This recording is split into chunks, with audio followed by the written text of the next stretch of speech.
Hi, my name's Julie K. Robinson. I'm on behalf of Expert Village. Today we're going to be designing 12 roses, and the first step is creating a bouquet is how to select the container. I have a number of different containers on my table, and I'll explain why I'm going to pick the nice tall one. First of all, this is a platter. It's going to be a little bit low. We're going to want our arrangement to be nice and big and showy because the roses have long stems. This one wouldn't be a good choice because it's smaller and it's got more contemporary lines.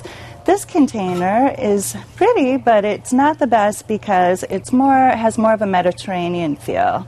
This container as well has real contemporary lines, and the opening's not quite big enough for 12 roses. So today we're going to use this container. It's got a nice wide opening. It'll be very nice for 12 roses. We can make it nice and tall, and it will suit our purposes very well. This is how you select a container for 12 roses.